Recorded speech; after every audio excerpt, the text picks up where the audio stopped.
चलिए, आपको सीधे ले चलता हमारे सहयोगी कमल राज्य से जुड़े हैं। कल मतदान होना है, ऐसे में अलग अलग जिलों से हमारे सहयोगी जुड़ रहे हैं।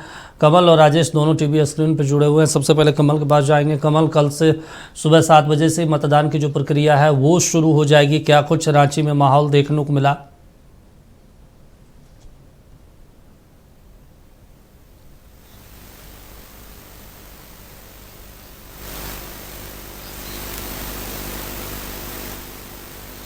चलिए, कमल आपको हम रोकना चाहते हैं, टेक्निकल दिक्कत है, आवाज़ नहीं आ रही है आपकी।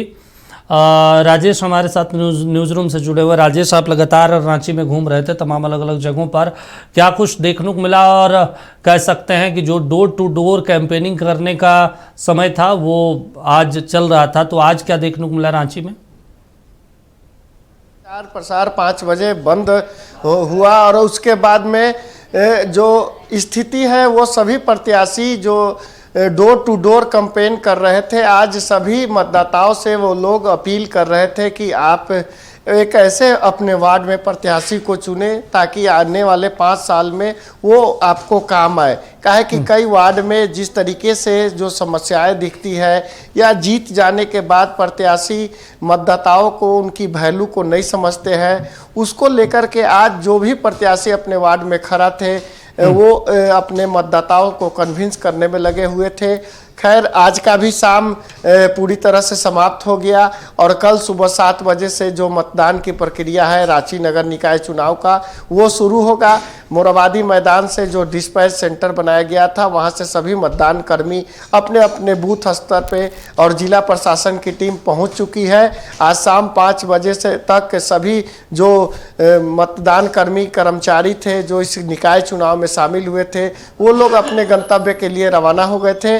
कहीं ना कहीं जिस तरीके से जो ये नगर निकाय चुनाव कल होना है उसकी पूरी तरह से तैयारी हो गई है और ये अब अंतिम पड़ाव पे है। कल सुबह 7 बजे से ये मतदान की प्रक्रिया शुरू हो जाएगी। चलिए, ठीक है राजेश साहब, हमारे साथ बने रहिए। कमल हमारे साथ जुड़ रहे हैं। कमल, क्या कुछ देखने को मिला पूरे अगर निकाय चुनाव की बात करें, क्योंकि निकाय चुनाव में काफ़ी कुछ एक महत्वपूर्ण हो जाता है, क्योंकि आप विधायक तक नहीं पहुँच पाते, सांसद तक नहीं पहुँच पाते, मंत्री और CM तक आम लोग नहीं पहुँच पाते, लेकिन जो सबसे ज़्यादा कहते हैं ना लोकल सरकार होती है, नगर निकाय के लोग, पंचायत के लोग, जिनसे आप हर रोज़ 1 to 1 होते हैं, अपनी समस्याओं को रखते हैं, वो उस समस्याओं को भी बहुत गंभीरता के साथ समझते भी हैं, देखते भी हैं। तो क्या कुछ देखने को मिला पूरे झारखंड में इस बार?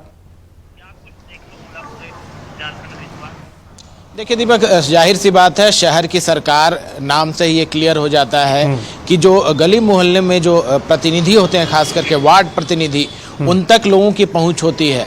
और जब लोगों की पहुंच अब समस्याओं को लेकर जनप्रतिनिधि तक होगी तो वो एक हायरार्की के तहत ऊपर तक जाएंगे और जो नगर निगम को जो अधिकार हैं जो उस क्षेत्र के विकास के कार्यों के लिए, चाहे वो नाली हो, सड़क हो या नगर निगम की ओर से जो व्यवस्थाएं होती हैं, पानी की हो या जो समस्याएं हैं, दैनिक समस्याएं जो लोगों की होती है, उस तक पहुंचने के लिए तो एक अहम कड़ी है नगर निकाय चुनाव। और उसमें जो जनप्रतिनिधि वो अहम कड़ी का काम करते हैं सरकार के साथ तालमेल बनाकर।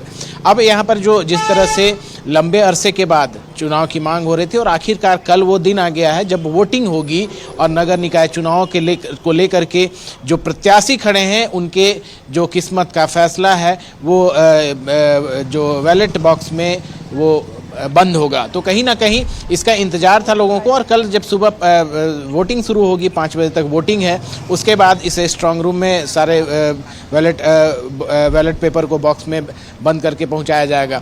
जो व्यवस्थाएं हैं अगर उसकी बात करें दीपक, तो लगातार जो सुरक्षा के लिहाज से कहें या फिर प्रशासनिक जो तैयारियां थी वो पूरी की गई हैं।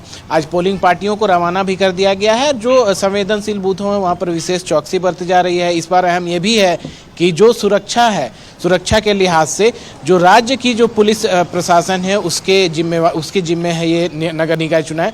और अब अगर बात करें राजनीतिक गलियारों में जो चर्चा है तो उसको लेकर के भी भाई जो दलीय आधार पर तो चुनाव नहीं है, लेकिन राजनीतिक दल लगातार अपने प्रत्याशियों के प्रचार प्रसार में लगे हुए थे। अब देखना यह है कि कल की वोटिंग में किस ओर रुझान जाता है, खास करके मेयर के पद को लेकर के राजधानी रांची की बात करें तो। चलिए ठीक है कमल, आप हमारे साथ बने रहिए। राजेश हमारे साथ बने, राजेश से भी एक रिएक्शन ले लेते हैं, फिर अलग अलग जिले जाएंगे। राजेश, कानून व्यवस्था, सुरक्षा व्यवस्था को लेकर क्या कुछ तैयारियां नजर आई? क्योंकि संजय सेठ जो है केंद्रीय रक्षा राज्य मंत्री, वो प्रेस कॉन्फ्रेंस में एक आरोप लगा रहे थे कि भाई देखिए यहाँ पे तो वार्ड बदल दिया गया, पति का कहीं और है, पत्नी का कहीं और है, ऐसी भी स्थिति रांची में देखने को मिला।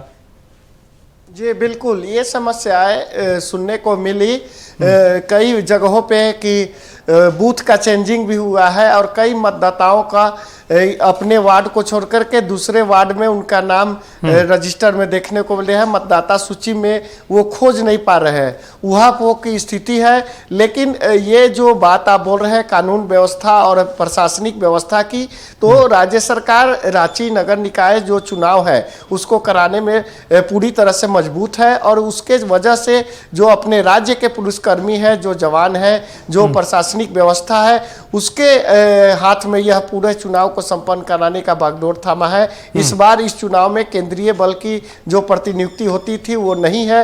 कहीं न कहीं सरकार अपने मजबूती के साथ इस पूरे चुनाव को संपन्न कराने में लगा हुआ है, चाहे आप नामांकन की बात कर ले या फिर चुनाव प्रचार प्रसार जो प्रत्याशियों का हुआ और अब अंतिम पड़ाव पे जो निकाय चुनाव है, कल सुबह 7 बजे से यह प्रक्रिया शुरू हो जाएगी।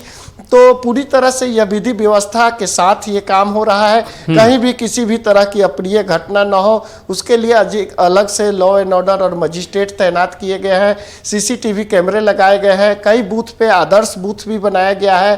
कंट्रोल से पूरे जो ये कमान है इसकी मॉनिटरिंग जिला प्रशासन के वरीय अधिकारी करेंगे। राज्य निर्वाचन आयोग प्रत्येक घंटे प्रेस ब्रीफिंग के माध्यम से अपने मतदाताओं की जो एवरेज परसेंटेज है, जो कितने परसेंट कब मतदान हुए, उसकी लगातार ब्यौरा देते रहेंगे। तो जिस तरीके से ये जो पूरी सिस्टम के साथ काम हो रहा है, हमें उम्मीद है और ऐसा ये है कि ये पूरी तरह से शांतिपूर्ण और सफल चुनाव संपन्न होगा, क्योंकि एक तैयारी के तहत ये पूरी चुनाव की प्रक्रिया को संपन्न कराई जा रही है। ठीक है राजेश और कमल, तमाम जानकारी देने के लिए, बातचीत करने के लिए शुक्रिया आपका। तो बता दें नगर निकाय चुनाव अब कल सुबह से हो जाना है, कल से मतदान प्रक्रिया शुरू होगी और इसको लेकर बोकारो के 50 नगर निगम में कुल 35 वार्डों में भी मतदान होगा। वहां की चुनावी तैयारियों का हाल बताने के लिए हमारे साथ जुड़े हैं हमारे सहयोगी संजीव कुमार सिंह। जी बिल्कुल, जैसा कि पहले से निर्धारित है कि कल यानी कि 23 फरवरी को नगर निकाय चुनावों का मतदान होना है। इसी मतदान को लेकर के जहां तक हम 50 नगर निगम की अगर बात करें तो यहाँ पर कुल वार्ड पार्षद के 207 उम्मीदवार मैदान में खड़े हैं, वहीं पर महापौर के पद के लिए 31 उम्मीदवार मैदान में खड़े हैं। अगर हम बूथों की बात करें तो कुल मिलाकर 136 बूथ 50 नगर निगम में बनाए गए हैं। और तैयारियों की अगर हम बात करें तो आज सुबह से ही जो डिस्पैच सेंटर है वहां से मतदान कर्मी अपना अपना जो मत पेटी है उसको लेकर के और जरूरी सामानों को लेकर के सभी भारी सुरक्षा बलों के बीच अपने सभी बूथों पर पहुंच गए हैं। जहां तक हम बात करें तो पुलिस जो है लगातार मॉक ड्रिल कर रही है, मॉक ड्रिल करके होटलों में भी जा रही है, होटलों में जा करके ये देख रही है कि कोई बाहर से आकर के तो नहीं ठहरा, उससे लगातार पूछताछ कर रही है। अगर कोई बाहर से आया है तो उनको ये तुरंत बोला जा रहा है कि आप यहाँ से चले जाइए, नहीं तो जरूरी दस्तावेज दिखाइए। जहाँ तक हम पुलिस अधीक्षक की बात करें तो उन्होंने भी ये साफ तौर पे कहा है कि कल जो है मतदान करना है और मतदान शांतिपूर्ण तरीके से कराने के लिए हम पूरी तरह से प्रतिबद्ध हैं और हमारी तैयारियां पूरी हैं। और उसी को लेकर के उन्होंने यह भी कहा है कि जो भी मतदान करने जाएं वह सुबह ही चले जाएं, पहले ही चले जाएं, ताकि भीड़ भाड़ से बचे और अपना मोबाइल फ़ोन लेकर के न जाएं, क्योंकि वहाँ पे मोबाइल रखने की कोई व्यवस्था नहीं है और मोबाइल लेकर के मतदान करने अंदर नहीं जाना है। तो हम यह कह सकते हैं कि कल के मतदानों को लेकर के जो जिला प्रशासन और पुलिस प्रशासन है वो पूरी तरह से तैयार है। जी तो अब बोकारो के बारे में संजीव जी से बातचीत करके हम जानकारी दे रहे थे। अब आपको धनबाद और जमशेदपुर लिए चलते हैं क्योंकि वहाँ पे भी सुबह से मतदान होगा। हमारे सहयोगी धनबाद से दिलीप जुड़ रहे हैं और जमशेदपुर से नवीन जुड़ रहे हैं। पहले धनबाद जाएंगे। धनबाद में क्या कुछ रुख लग रहा है इस बार दिलीप जी?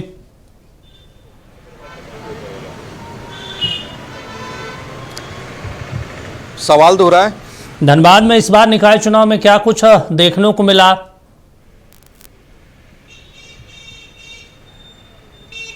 देखिए, धनबाद में पहली बार ऐसा हुआ कि चुनाव काफ़ी दिलचस्प मोड़ पे है। जो मतदाता हैं वो अपने पैसेंस का इंतजार कर रहे हैं। देखिए, कई तकनीकी पहलू हैं जो मतदाता के ऊपर निर्भर करता है कि कल वो घर से निकलेंगे और किस प्रत्याशी को देख करके मतदान करेंगे। हालांकि जब 27 तारीख को मतगणना होंगे तब समझ में आएगा कि धनबाद में महापौर कौन बना और किसको जनता ने अपने महापौर के तौर पे चुना है। लेकिन कई सवाल हैं, कई तकनीकी पहलू हैं। देखिए, झारखंड समर्थित उम्मीदवार है चंद्रशेखर अग्रवाल, जो पहले बीजेपी में थे। पिछला बार बीजेपी से वो मेयर बने, लेकिन इस बार बीजेपी ने उनके नाम पे सहमति नहीं जताई। तो ऐन नामांकन कराने के बाद, देखिए बात समझिए इस बात को, नामांकन कराने के बाद वो जेएमएम ज्वाइन कर लिए। समझिए इस बात को। वहीं बीजेपी ने संजीव कुमार, जो संजीव अग्रवाल भी बोल सकते हैं, उनको समर्थित उम्मीदवार बनाया है। कांग्रेस ने शमशेर आलम को समर्थित उम्मीदवार बनाया है। वहीं सबसे बड़ा दिलचस्प पहलू यहाँ पे यह देखने को मिल रहा है कि बीजेपी ने ये बार बार प्रयास किया था कि बीजेपी में कोई बगावत नहीं है, पार्टी के अंदर कोई अदावत नहीं है, सभी कार्यकर्ता एकजुट हैं। उसके बावजूद जो झरिया से विधायक है बीजेपी की रागिनी सिंह, उनके पति संजीव सिंह जो पूर्व विधायक रहे, उसने भी नामांकन करा लिया है। वो भी मेयर पद के तौर पे चुनाव लड़ रहे हैं। तो कई दिलचस्प मोड़ पे आ गया है। जो आप समझिए इस बात को। इसके अलावा भी कई प्रत्याशी चुनाव मैदान में हैं। तो ऐसे में कहना जल्दबाजी होगा, जनता के मूड पर निर्भर कर रहा, काफी दिलचस्प हो गया। हालांकि जब तक चुनाव प्रचार हो रहे थे कई प्रत्याशी काफी जोर आजमाइश कर रही थी, जीत के बड़े बड़े दावे कर रहे हैं, अपने वादों भी उन्होंने बड़ा बड़ा किया है। लेकिन अब कल जब मतदान की प्रतिशत क्या होती है और फिर 27 को क्या रिजल्ट आते हैं, उसके बाद वस्तु स्थिति तय होगा। धनबाद में सुरक्षा व्यवस्था की बात की जाए तो जिला प्रशासन काफी चौकस है। चलिए ठीक है दिलीप, तमाम जानकारी देने के लिए, धनबाद से जुड़ी खबरों के लिए शुक्रिया आपका। तो हमारे साथ जमशेदपुर से नवीन भी जुड़े हैं। जमशेदपुर लिए चलते हैं और जमशेदपुर में क्या कुछ देखने को मिल रहा है नवीन जी? और कल सुबह से मतदान होना है, तमाम प्रक्रियाएं, तमाम जो सुरक्षा व्यवस्था है पुख्ता कर लिए गए हैं क्या? देखिए दीपक, निश्चित तौर पे चूंकि चुनाव है, जाहिर तौर पे जो सुरक्षा व्यवस्था के पुख्ता इंतजाम किए गए हैं और जमशेदपुर के डीसी और एसएसपी ने तमाम जगहों पर निरीक्षण करके और तमाम सुरक्षा व्यवस्थाओं को सुनिश्चित किया है। चाहे वो वोटिंग सेंटर हो या फिर जो भी डिस्पैच सेंटर से लेकर के और वोटिंग सेंटर तक पहुंचने की जो व्यवस्थाएं हैं, वो व्यवस्थाओं को दुरुस्त करके तमाम जो पोलिंग एजेंट हैं वो अपने अपने सेंटर पर पहुंच चुके हैं, बूथ पर पहुंच चुके हैं। इंतज़ार है कल सुबह 7 बजे से जब लोकतंत्र के लिए फिर एक बार जनता अपने मताधिकार का प्रयोग करेंगे। जमशेदपुर की पूरे अगर आप समीकरण को देखने समझने की कोशिश करेंगे तो जमशेदपुर में मानगो नगर निगम का चुनाव जो है वो बड़ा बेहद दिलचस्प है और वहाँ पर लड़ाई भी बहुत टाइट है। एक तरफ संध्या सिंह जो भारतीय जनता पार्टी की समर्थित प्रत्याशी हैं, तो दूसरे तरफ बन्ना गुप्ता की पत्नी सुधा गुप्ता जो है वो मैदान में है, वो कांग्रेस की समर्थित प्रत्याशी हैं। इसके अलावा जेवा खान जो हैं वो भी मैदान में है। हालांकि जेवा खान के चुनाव लड़ने की वजह से पार्टी के तरफ से उन्हें निष्कासित भी कर दिया गया। जेवा खान हालांकि इस पूरे चुनाव में तीसरे फैक्टर के रूप में जो है उन्हें देखा जा रहा है। मुस्लिम वोटर बहुत ठीक ठाक संख्या में जो है मानगो नगर निगम के अंतर्गत आते हैं, तो ऐसे में उम्मीद है जेवा खान को कि जनता जो है उन्हें चुन सकती है। लेकिन अगर मानगो नगर निगम चुनाव को देखेंगे तो कुल मिलाकर के ये पूरा मामला यही त्रिकोणीय है। लेकिन मूल फाइट कहीं ना कहीं, चूंकि ये चुनाव दलगत आधार पर नहीं है दीपक, लेकिन फिर भी दलों ने अपनी ताकत जो है इस चुनाव में जरूर झोंक दी है। चाहे वो भारतीय जनता पार्टी की समर्थित प्रत्याशी संध्या सिंह का जिक्र हो या फिर सुधा गुप्ता का जिक्र हो, जो कांग्रेस की समर्थित प्रत्याशी हैं, बन्ना गुप्ता की पत्नी भी हैं। जाहिर तौर पर बन्ना गुप्ता ताल ठोक रहे हैं कि उनके द्वारा जो कामकाज किए गए हैं जमशेदपुर वासियों के लिए, उसका लाभ जो है वो उनकी पत्नी को मिल सकता है। जुगसलाई का भी माहौल अगर देखेंगे, चूंकि नगर परिषद का चुनाव है, नगर परिषद अध्यक्ष पद के लिए वहाँ पर जो लड़ाई है वो बेहद दिलचस्प है। हिदायतुल्लाह खां की पत्नी जो हैं वो मैदान में, अल्पसंख्यक आयोग के अध्यक्ष हैं हिदायतुल्लाह खां, और उनकी पत्नी जो है वो मैदान में हैं। इसके अलावा रिंकू सिंह जो भारतीय जनता पार्टी की समर्थित प्रत्याशी हैं, वो जो है वो मैदान में है। केंद्रीय मंत्री भी उनके समर्थन में प्रचार प्रसार करने पहुंचे थे। इसके अलावा झारखंड मुक्ति मोर्चा से भी जो है डॉली मलिक जो है वो मैदान में है, जेएमएम ने उन्हें समर्थन किया है। वहाँ भी मामला जो है कुल मिलाकर त्रिकोणीय देखा जा रहा है। दलों ने ताकतें झोंकी हैं कि किसी भी तरह नगर परिषद अध्यक्ष पद पर जो है वो अपनी दावेदारी जो है वो मुकम्मल किया जाए। चक्रधरपुर की बात कर लेते हैं, वहाँ पर भी मामला अगर देखेंगे तो शहर की सरकार बनाने के लिए कहीं ना कहीं जो प्रत्याशी हैं वो जो राजमाइश में कोई कोर कसर नहीं छोड़ा है। वहाँ पर भी अगर देखेंगे तो वहाँ पर झारखंड मुक्ति मोर्चा के विधायक हैं, उनके बेटे जो हैं वो वहाँ पर मैदान में है सुखराम उरांव के। दूसरे तरफ दशरथ गगराई जो झारखंड मुक्ति मोर्चा के विधायक हैं, उनके भाई ठीक है। सतव्रत हमारे साथ रांची से जोड़ रहे हैं, उनके पास चलते हैं। सतव्रत, रांची में मेयर को लेकर क्या कुछ गहमा गहमी देखने को मिली? यहाँ पे बीजेपी की तरफ से भी जोर आजमाइश किया गया, खुद केंद्रीय मंत्री संजय सेठ को चुनावी मैदान में उतारना पड़ा, तमाम बड़े लोगों को उतारना पड़ गया प्रचार के लिए। हालांकि कांग्रेस पार्टी की तरफ से देखने को मिला कि भाई कांग्रेस और जेएमएम आपस में उलझ कर रह गई रांची में। तो देखिए दीपक, सबसे पहले कि न सिर्फ संजय सेठ बल्कि भारतीय जनता पार्टी ने अपनी पूरी ताकत झोंक दी। आप देखिए अरुण सिंह जो कि राष्ट्रीय नेतृत्व के जो है वो चेहरे हैं, और वो पहुंचे थे और रोशनी खलको के पक्ष में जो है वो लगातार प्रचार प्रसार कर रहे थे। भले ही कहने को यह चुनाव दलगत ना हो, लेकिन जिस तरह की तस्वीरें देखने को मिली, खासकर अगर भारतीय जनता पार्टी की बात करें तो जितने बड़े चेहरे थे, आप समझिए कि 4 पूर्व मुख्यमंत्री को जो है वो चुनावी मैदान में उतार दिया गया था। राज्य भर में जो वो बड़े चेहरे हैं वो जाकर भारतीय जनता पार्टी के जो समर्थित प्रत्याशी हैं उनके पक्ष में जो है वो प्रचार प्रसार कर रहे थे। राजधानी रांची की अगर बात करें तो दर्जन भर से ज्यादा जो है वो बड़े कार्यक्रम आयोजित किए गए हैं, जिसमें संजय सेठ जो है वो मौजूद रहे, बाबूलाल मरांडी, आदित्य साहू जैसे जो बड़े नेता हैं वो उस कार्यक्रम में मौजूद थे। और केंद्रीय नेतृत्व ने जो है वो भाजपा को, खासकर प्रदेश भाजपा को जो है वो जिम्मा सौंपा था। और यही कारण है कि आप देखिए लगातार चुनाव प्रचार प्रसार जो है वो चल रहा था। फिलहाल अगर बात करें तो भारतीय जनता पार्टी काफी उत्साहित है। उसे लग रहा है कि जिस तरह से कांग्रेस, जेएमएम और राजद यानी कि तीनों के प्रत्याशी चुनावी मैदान में हैं, तो शायद इसका फायदा जो है वो बीजेपी को मिल जाएगा। लेकिन आपको पता है कि चुनाव में एक कहावत बड़ी मशहूर है कि अंत भला तो सब भला। चूंकि अभी जो है वो साइलेंट आवर चल रहा है, और वैसे में जो मेन सियासत है यानी कि साइलेंट सियासत, जिसे आप खामोश सियासत कहते हैं, वो इस वक्त होती है। यानी कि कैसे बूथ मैनेजमेंट किया जाए, कैसे बूथ का प्रबंधन किया जाए, कैसे अपने मतदाताओं को मतदान केंद्र तक ले जाया जाए, इसे लेकर जो है वो पार्टियां और प्रत्याशियां पूरी तरह से सक्रिय दिख रही हैं। तो फिलहाल भारतीय जनता पार्टी के लिए राहें उतनी आसान नहीं दिख रही है। मुकाबला यानी कि बीजेपी के जो प्रत्याशी हैं समर्थित। चलिए ठीक है, आप दोनों जुड़े और जमशेदपुर और रांची की जानकारी दी, शुक्रिया आप दोनों का। महत्वपूर्ण सवाल इसलिए है क्योंकि नगर निकाय चुनाव की शहर की सरकार के चुनाव को लेकर बिगुल बज चुका है। अब फैसले की घड़ी है और कल फैसले भी हो जाएंगे शाम 7 बजे तक। उसके बाद मतगणना होगी, मतगणना के दिन ऐलान हो जाएगा कि कौन शहर की सरकार में कुर्सी पर बैठेंगे। लातेहार नगर पंचायत के लिए 15 वार्ड में चुनाव हो रहा है। नगर पंचायत क्षेत्र में कुल 22 मतदान केंद्र बनाए गए हैं। निष्पक्ष मतदान सुनिश्चित करने के लिए सभी केंद्रों पर माइक्रो ऑब्जर्वर तैनात किए गए। जिले में मतदान की क्या कुछ तैयारियां हैं, इस बारे में जानकारी देने के लिए हमारे साथ जुड़े हमारे सहयोगी मनीष सिन्हा।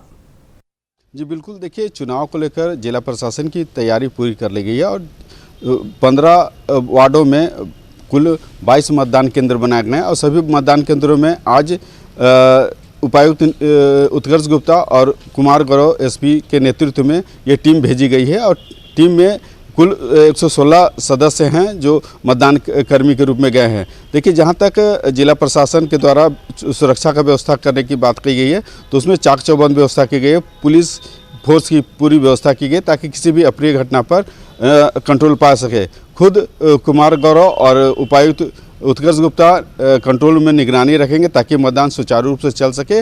और जहां तक बात रह गई कि कुल 15 वार्डों में कुल 22 मतदान केंद्र बनाए गए हैं, जिसमें लगभग 20,000 जो लातेहार के वासी हैं वो मतदान करेंगे और अपने मतदान का प्रयोग करेंगे। जहाँ तक दलगत आधार पर तो चुनाव नहीं हुआ, लेकिन दलीय जो समर्थित प्रत्याशी हैं उनमें अध्यक्ष पद के लिए 8 और वार्ड सदस्य के लिए 56 हैं। देखिए, और अगर दलगत चुनाव अगर होते तो उसमें कुछ और फायदा होता, लेकिन दलगत ना होने पर भी अब पार्टी जो है या जेएमएम हो या बीजेपी हो वो पूरी ताकत लगा दी गई है। नहीं, गिरिडीह जिले के 3 नगर निकाय क्षेत्र में कुल 165 बूथों पर मतदान की तैयारियां पूरी कर ली गई है। जिले में गिरिडीह नगर निगम क्षेत्र में 137, बड़की सरैया में 15 और राजधनबार में 14 बूथों पर मतदान होना है। मतदान की पूर्व संध्या पर जिले के चुनावी समीकरण की जानकारी के लिए बात करेंगे अपने सहयोगी मनोज कुमार पिंटू से। कल पूरे झारखंड में एक साथ निकाय चुनाव का मतदान होना है। मतदान कल सुबह 7 बजे से शुरू हो जाएगा, जो देर शाम 5 बजे तक जारी रहेगा। लिहाजा गिरिडीह डीसी ने खुद नगर निगम क्षेत्र के वोटरों से अपील किया है कि वो घर से निकलें और मतदान में बढ़ चढ़ कर उत्साह के साथ हिस्सा लें।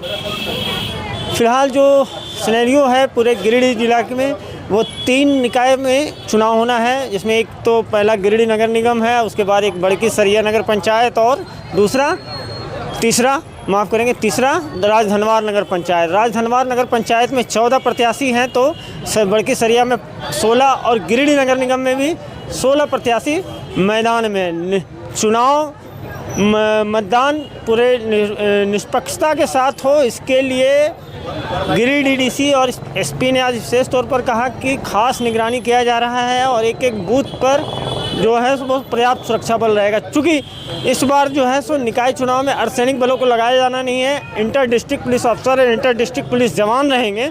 लिहाजा चुनाव को देखते हुए पूरी गतिविधि पर डीसी और एसपी की खास नज़र है। नक्षत्र न्यूज आपको कल सुबह से ही मतदान को लेकर पल पल के हर खबरों पर नज़र रखेगा। एक बूथ जहां ऐसे कोई अप्रिय घटना की सूचना भी मिलेगी तो नक्षत्र न्यूज आपको हर खबर से अपडेट। चलिए, शुक्रिया मनोज। अब बात कर लेते हैं चावासा और चक्रधरपुर की, जहां पर कुल 87 मतदान केंद्रों के लिए पोलिंग दलों को रवाना किया गया। चावासा नगर परिषद क्षेत्र में कुल 38 मतदान केंद्र हैं, जबकि चक्रधरपुर नगर परिषद क्षेत्र में कुल 49 मतदान केंद्र बनाए गए हैं। यहाँ की चुनावी तैयारियों की जानकारी के लिए हमारे साथ जुड़ रहे हैं रमेश दास, बताएंगे क्या कुछ स्थिति है। जी, अगर हम पश्चिम सिंहभूम की अगर बातें करें तो पश्चिम सिंहभूम में 2 नगर परिषद हैं, एक है चावासा और दूसरा है चक्रधरपुर। चावासा नगर परिषद अध्यक्ष पद से 9 उम्मीदवार हैं और इनमें जो है अगर हम बताएं तो जेएमएम के जो है नितिन प्रकाश जो समर्थित हैं और दूसरा है भाजपा समर्थित रमेश खीरवाल और कांग्रेस के राधा मोहन बनर्जी। और अगर निर्दलीय की बातें करें तो निर्दलीय में सुनील प्रसाद साव, देवी शंकर दत्ता, अनूप सुल्तानिया और विशेष बात यह है कि इसमें अल्पसंख्यक समुदाय से जो है फयाज खान। अगर सभी उम्मीदवारों की हम बातें करें और चावासा की हम बातें करें तो यहाँ मुख्यतः अगर हम देखें तो त्रिकोणीय ये जो है लड़ाई दिख रही है चुनाव में। चलिए, ठीक है रमेश, तमाम जानकारी देने के लिए। अब गोड्डा की भी बात कर लेते हैं, क्योंकि गोड्डा जिले में नगर निकाय चुनाव को लेकर प्रशासन ने व्यापक तैयारियां पूरी कर ली है। सुबह 7 बजे से ही गोड्डा नगर परिषद और महगामा नगर पंचायत क्षेत्र में मतदान होगा। इस पूरे चुनावी जानकारी के लिए हमारे साथ हमारे सहयोगी प्रिंस यादव जुड़ रहे हैं। प्रिंस, बताएंगे क्या कुछ वहाँ पर इस बार स्थिति है। परिषद क्षेत्र में चुनावी मुकाबला जो वो दिलचस्प हो गया है। गोड्डा में 11 प्रत्याशी चुनावी मैदान में है और 23 तारीख को मतदान होना है। जिसके बाद गोड्डा में 21 वार्ड है, 34,000 मतदाता हैं। 17,000 पुरुष वोटर हैं, 16,000 महिलाएं वोटर हैं। अब गोड्डा की जनता तय करेगी कि किसको नगर अध्यक्ष के कुर्सी पर लाना है। इस बार मुकाबला जो है गोड्डा में त्रिकोणीय से लेकर बहुकोणीय हो गया है। एक तरफ भाजपा से समर्थित प्रत्याशी तो दूसरी तरफ झामुमो से समर्थित प्रत्याशी हैं, तो दूसरी तरफ कांग्रेस से समर्थित प्रत्याशी हैं। तो कहीं ना कहीं गोड्डा में निर्दलीय उम्मीदवार भी कड़े टक्कर हैं। अब देखना होगा कि गोड्डा चलिए बुलेटिन में अभी के लिए बस इतना है।